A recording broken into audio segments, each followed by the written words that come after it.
Praise lord. దేవుని నామమునకు మహిమ కలుగును గాక. సర్వాధికారి అయిన యేసు నామం పేరిట మీ అందరికీ ప్రత్యేకమైన వందనాలు తెలియజేస్తూ ఉన్నాను. ఈ దినమందు దేవుని వాక్యములకు వెళ్దాం. ప్రార్థన.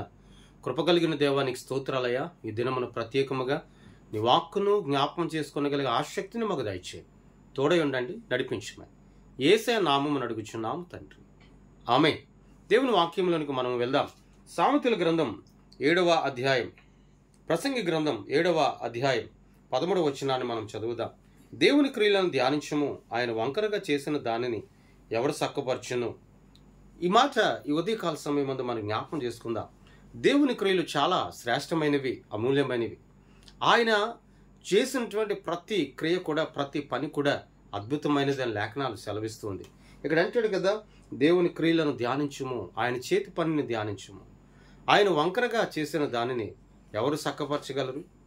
దేవునికి అసాధ్యమైనదంటూ ఏది కూడా లేదు. దేవుని వాక్యంలో నిర్గమకాండం 4వ అధ్యాయంలో వ్రాయబడి ఉన్నటువంటి మాట అక్కడ అంటాడు, నీవు ఐగుప్తు దేశమునకు వెళ్ళి ఐగుప్తులు ఇశ్రాయేలు ప్రజలు పడుతున్నటువంటి బాధ, ఇశ్రాయేలు ప్రజలు పడుతున్నటువంటి ఆ దుఃఖము, వేదన నేను చూచాను. వారికి విడుదల కావాలి.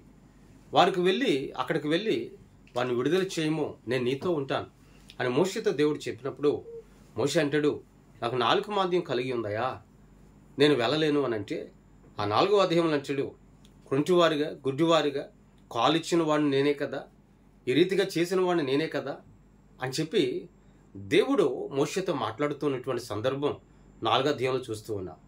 దేవుడు చేసినటువంటి కార్యాల్లో ఎప్పుడూ ఏ విధమైనటువంటి లోపం అనేది లేదు.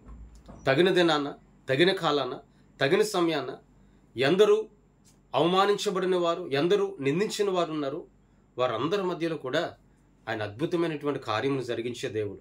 అందుకే అంటాడు, దేవుని క్రియలను ధ్యానించము. మరి ధ్యానిస్తూ ఉన్నావా?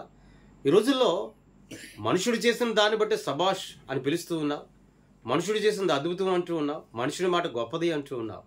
మరి దేవుడు చేసిన క్రియ అనగా మొదటి క్రియ ఏమిటి అంటే, దేవుడు చేసిన చేతి పని ఏంటి అంటే, నిన్ను నన్ను కలుగు చేయడం. మట్టిగా బొమ్మగా చేసి ఆ బొమ్మలో నాసిక రంధ్రంలో నుండి జీవాయువును ఊదాడు. ఆయన మన జీవాత్మగా మనం జీవించుచున్నాం.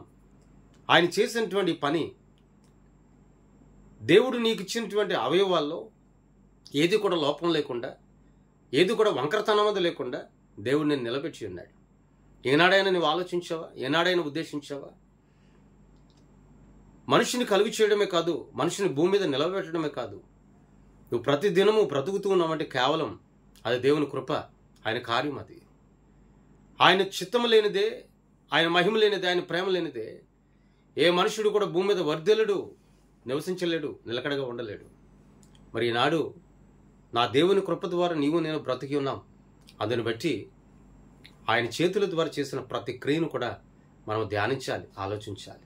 ఎందుకంటే ఎప్పుడైతే వాటిని గురించి నువ్వు మనసును పెడతావో, ఎప్పుడైతే వాటిని గురించి నువ్వు ఆలోచించడం మొదలు పెడతావో, నీవు కూడా దినదినము దేవునిలో ఆశీర్వదించబడడం అనేది, నీ ప్రయాణం అనేది మొదలవుతుంది. ఈ మాట నీ జీవితంలో నీరు కట్టి ఫలించునుగాక.